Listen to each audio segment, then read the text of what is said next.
Daniel Cade was not the kind of man who trusted easily. He had built his fortune with long nights, careful numbers, and endless negotiations. At only 35, he was already known across colonies as one of Earth's boldest traders. His company, Cade Interstellar, carried goods between planets, space stations, and alien markets. Humans were newcomers in the grand game of galactic commerce, but Daniel had carved out a place for his people. Lately, though, something was wrong. The numbers in his accounts looked fine at first glance, but the profits were slipping. It was never sudden, just a slow bleed. One month, the margins dipped a little lower. The next month, a shipment went missing and then reappeared on records with adjusted values. His AI auditors flagged nothing, and his executives waved it off as the cost of doing business. Yet Daniel could feel something crawling beneath the surface. It was during a routine trip to the great alien hub of Sithris Prime that the warning came. The hub was a place where dozens of species mingled, traders with scales, feathers, glowing eyes, or metallic skin. Humans were rare but not unseen. Daniel walked through the crowded market, his mind occupied with calculations and his next deal, when he noticed someone watching him. She was small, barely taller than his shoulder, with grayish-blue skin that shimmered under the lights. Her eyes were dark and deep, like twin wells that seemed older than her face. She looked young, but not in the human sense. Her kind aged differently. She wore simple robes, nothing like the fine garments of rich traders, yet she moved with calm certainty. Daniel slowed as she stepped closer. To his surprise, she spoke in flawless English. "Someone's stealing from you," she said softly, as if the words were too heavy for the air. Daniel froze. He stared at her, trying to decide if this was some trick. "What did you say?" he asked. Her gaze did not waver. "Your house is not whole. Your staff smiles at you while their hands reach behind your back. Be careful, human." Before he could press her for more, she turned and vanished into the crowd. Daniel pushed forward, trying to follow, but the tide of alien bodies swallowed her up. He searched the alleys and stalls, but she was gone as if she had never been there. The warning echoed in his head all the way back to Earth. That night, Daniel sat in his office, a tower of steel and glass overlooking the spaceport. He replayed every word. His staff had been with him since the early days. They were sharp, experienced, and well-paid. Could they really be stealing? If so, how had he missed it? He pulled up the numbers again, scanning contracts and shipping logs. Everything seemed in order, but he remembered her steady eyes. They had not looked like the eyes of a liar. For 3 days he hardly slept. He went through every deal, every freight log, every cargo manifest. By the end of it, his mind burned with a single thought. If she was right, then his own people were the ones feeding on his empire. On the 4th day, he made his choice. The executives gathered in the main hall, murmuring with curiosity. They expected a speech about profits or expansion. Instead, Daniel's voice cut through the room like a blade. "You're all dismissed," he said. Silence fell. Faces turned pale. Someone laughed nervously, thinking it was a joke, but Daniel's eyes were cold, his tone unshaken. "Every one of you," he continued, "from senior manager to junior officer, you are relieved of duty, effective now. Leave your stations and accounts behind. Security will escort you out." The room erupted in chaos. Voices rose in protest, accusations flew, and fear spread like fire. Some swore loyalty, others demanded reasons, but Daniel would not bend. He did not offer explanations. He only repeated his command until they understood. By evening, the building was empty. The offices that once buzzed with chatter and strategy now stood silent. The press heard about it within hours, and the news spread faster than light. "Earth's young mogul collapses," one headline read. "Trader Cade loses mind, fires staff overnight," another declared. Investors panicked. Rivals celebrated. The galaxy whispered that humans were unstable, too emotional to survive in the great markets. Daniel heard all of it, but he did not care. He thought only of the alien girl's warning. Alone in his vast office, Daniel stared out the window at the glittering lines of ships launching into the night sky. His empire stood on the edge of ruin, yet deep inside he felt the faint spark of something else. A dangerous kind of clarity. If she was right, then he had cut out the disease before it consumed him. If she was wrong, then he had just destroyed his company with his own hand. But Daniel Cade had built everything once before. He could do it again. Still, a question gnawed at him. Who was the girl, and why had she chosen to warn him at all? The night stretched on, filled with quiet screens and unanswered doubts. And somewhere out there, on a world he did not yet know, the mysterious alien girl was watching, waiting for the next step in a game he could not yet see. Daniel clenched his fists. If someone had truly been stealing from him, they would regret underestimating a human. The galaxy was about to learn that lesson the hard way. Daniel Cade sat alone in his office. The halls of his company were silent now, the noise of busy workers gone. He had fired them all, and the weight of that decision pressed heavy on his chest. His rivals were laughing, his investors were frightened, and the Galactic press painted him as unstable. But Daniel did not regret his choice. The alien girl's words still burned in his memory. Someone stealing from you. If she was right, then he had cut the poison out of his house. If she was wrong, then he would have to rebuild everything from ashes. For the first time in years, Daniel ran the company alone. He woke early, stayed late, and touched every part of the business with his own hands. He checked cargo manifests himself, cross-referenced shipping routes, and read contracts line by line. At first, it felt impossible. He was only one man running an empire built for hundreds. But slowly the truth began to rise to the surface. He noticed patterns the AI had overlooked. Small shipments routed through outer stations that always weighed less than recorded. Contracts signed with strange conditions that his former executives had approved without his notice. Even worse, certain ships were logging mechanical delays, but the same ships later appeared on alien markets, carrying human goods that should never have left his warehouses. The pieces fell into place. His staff had not just been lazy or careless. They had been working with outsiders, alien rivals who wanted humanity's first major trading company to collapse before it could grow too strong. Daniel felt anger boil inside him. They had not been stealing money alone. They had been stealing his people's chance at a future among the stars. One night, as he pored over more files, the shadows in his office shifted. He turned quickly, and there she was again, the alien girl. Her gray-blue skin glowed faintly in the dim light. Her dark eyes locked onto his, calm but unreadable. "You found it," she said softly. Daniel stood. Who are you? Why warn me?" The girl tilted her head. "My name is Liara. My people are called the Veyari. We walk quietly among others, but we see what is hidden. I saw betrayal around you when we first met. It clung to your staff like smoke. That is why I spoke." Daniel studied her. She was young, but her gaze carried a depth far beyond her face. "You could have said more," he told her. Liara shook her head. "If I had told you everything, you might not have believed me. But you listened. You acted. That is why I came again." Daniel sat down, leaning forward with tired eyes. "So it's true. They were stealing. Not just for themselves. For alien competitors." Liara nodded slowly. "Yes, humans are new to the markets. Many see your kind as fragile, easy to trick. They thought you would not notice until it was too late." Daniel clenched his fists. "They were wrong." Liara stepped closer. Her voice was quiet but firm. "You are different, Daniel. Many species have sharper senses, stronger minds, longer lives. But humans, when you are warned, you act. That makes you dangerous in ways others cannot predict." Her words lit a fire in him. For years, Daniel had struggled to prove humanity's worth. Now he realized the game was far larger than profit. If Earth's first great trading empire collapsed, it would confirm every alien doubt about his people.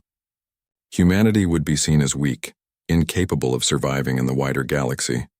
Daniel would not allow that. Over the next weeks, Daniel worked harder than ever. He rebuilt his operations from the ground up. Instead of hiring polished executives from wealthy circles, he recruited ordinary people. Pilots, dock workers, young colonists hungry for opportunity. They were not trained in the ways of galactic commerce, but they were loyal. They understood struggle. Liara stayed close, watching quietly, sometimes guiding him with her strange insight. She never gave direct answers, but she pointed him toward questions he had not thought to ask. Together, they uncovered the full depth of the betrayal. His former staff had created a network with alien firms, leaking information about human roots and undercutting contracts. They had bled his company slowly so that when it finally collapsed, his rivals could buy the remains for cheap. Daniel's anger sharpened into resolve. "They think we're weak," he told Liara one evening. "They think we'll fold quietly. But they don't know us. They don't know humans. Liara watched him with a faint smile. Show them, and so he did. Daniel set traps. He loaded a cargo of rare minerals, but half of it was fake, a harmless rock made to look valuable. He sent it on a ship that he suspected his rivals were tracking. Days later, he confirmed it. The ship broke down, and the minerals were sold on an alien market. When buyers discovered the cargo was worthless, the alien firms involved lost credibility. He repeated this strategy again and again. Fake shipments, coded contracts, hidden markers and goods. Each time the traders revealed themselves, and each time Daniel struck back with evidence. The Galactic forums buzzed as human cunning exposed one alien company after another. At first, the galaxy had mocked him. Now it began to fear him. Liara's words echoed in his mind. When warned, you act. That makes you dangerous. Daniel was no longer just defending his company. He was defending the reputation of his entire species. He wanted the galaxy to understand that humanity was not easy prey. Late one night, as he stood at the window overlooking the spaceport, Daniel felt Liara's presence beside him. You've changed, she said. Daniel kept his eyes on the ships rising into the stars. No, I've only remembered what it means to be human. We don't give up. We don't forgive betrayal, and we don't let anyone write our future for us. Liara was silent for a long moment. Then she nodded. Then your enemies will soon learn a lesson they will never forget. Daniel's reflection in the glass looked back at him, tired but unbroken. His empire was smaller now, but stronger. His people were fewer but loyal. His rivals were exposed, and the galaxy was beginning to whisper a new story. The story of a human who had been betrayed, but who turned that betrayal into fire. The story of a species that would not be bent. And this was only the beginning. The galaxy had begun to whisper Daniel Cade's name. At first it was with mockery, then with surprise, and now with caution. One man, stripped of his entire staff, had fought back against betrayal and exposed corruption in the trade networks. But Daniel knew the fight was not finished. The alien firms that had tried to bleed his company were not destroyed. They were embarrassed, yes. They had lost credibility, yes. But they were still powerful. If he left things as they were, they would recover and strike again. Daniel wanted more than survival. He wanted to make sure no one, alien or human, would ever dare to see Earth as weak again. He rebuilt Cade Interstellar piece by piece. His new crew was made of loyal people who believed in him. They were not trained elites. They were freight pilots, station engineers, miners, and settlers who had never been invited into the halls of power. They worked hard, learned fast, and trusted Daniel because he trusted them. Every day was a challenge. Every shipment was a risk. But slowly, profits began to grow again.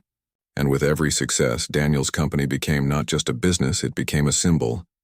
One evening, while Daniel reviewed cargo reports, Liara appeared again. She had a way of arriving without sound, as if she stepped out of the shadows themselves. You are winning, she said. Daniel looked up at her calm face. Not enough. They will strike back. I need to be ready, Liara tilted her head. And what will you do, human? Daniel leaned forward. His eyes were sharp. I'll turn the tables. If they want to steal from me, then I'll steal something more valuable from them. Their reputation. The plan took weeks to set. Daniel called in every loyal captain and crew member. He explained the strategy in simple words because it was not about fancy tricks. It was about patience, timing, and courage. They would not just defend shipments anymore. They would take the fight directly into enemy territory.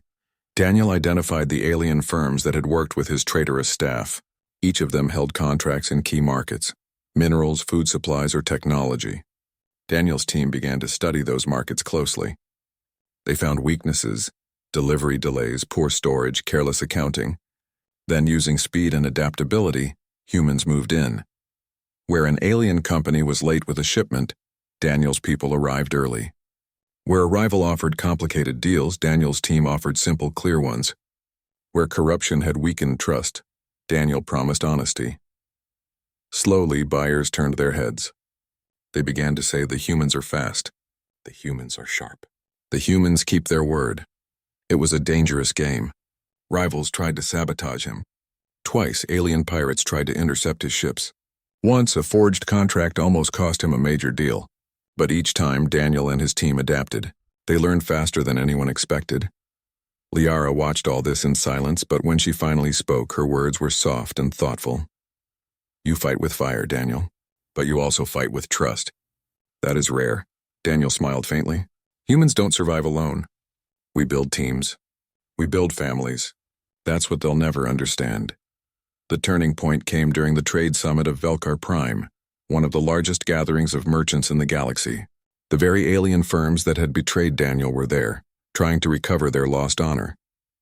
They offered grand promises, but suspicion still clung to them. Daniel attended with his small human crew. Compared to the grand halls of alien banners and shining armor, they looked simple. Ordinary clothes, tired faces, and plain badges of Earth. Many laughed at them when they entered. But Daniel did not flinch. When his turn came to speak, he walked to the center of the hall and faced the crowd of traders. You all know my story, he said. His voice was steady, carrying across the chamber. You know I fired my staff. You know I was betrayed. You know I lost everything. Murmurs ran through the crowd. Daniel raised his hand and the noise faded. And yet here I stand. My company is alive. My people are loyal. My ships run faster than yours and my contracts are cleaner than yours. You tried to bleed us dry and still we endure. Do you know why? He paused, his eyes scanning the hall. Because we are human, and when you try to break us, we do not bend. We fight harder. We grow stronger. We turn betrayal into strength. The hall grew quiet. Even those who mocked him earlier leaned forward to listen. Daniel's words carried not just pride, but warning. Do not mistake kindness for weakness. Do not mistake patience for blindness. If you try to steal from Earth again, you will not find prey. You will find hunters. For a long moment, silence filled the chamber. Then slowly applause began. First from a few traders, then from more, until the hall shook with approval. The alien firms that betrayed him looked pale and shaken. Their shame was complete. After the summit, contracts flowed toward Daniel's company. Human ships were welcomed in markets that once doubted them. Rival firms found themselves isolated, their tricks no longer trusted. Liara stood with Daniel on the balcony of the summit hall, looking out at the stars. You have done what few could, she said. You turned a wound into a weapon. The galaxy will not forget this. Daniel looked at her with a faint smile. Neither will I forget your warning. Without it, I might have lost everything. Liara's dark eyes seemed to soften. You proved something, Daniel. Humans may lack the senses of my people, but you have something rarer. When warned, you act. That is why your enemies fear you. Daniel turned his gaze to the ships rising into the night sky. Let them fear us. Humanity has only just begun. The stars will know our name. In the months that followed, Cade Interstellar became more than a company. It became a banner under which humans rallied. Colonists, miners, and settlers across the frontier began to say with pride, we trade with Daniel Cade, we stand with him. And the galaxy, once dismissive of Earth, now looked at humans with wary respect. Daniel had not only saved his empire, he had carved humanity's first true mark into galactic history. The betrayal had been real, the danger had been great. But in the end, it became proof of something greater. Humans could not be broken. Humans could not be fooled forever. And when challenged, humans would rise stronger than before. That was the lesson the galaxy would remember. And that was the legacy Daniel Cade carried with him, as he and his people reached for the stars.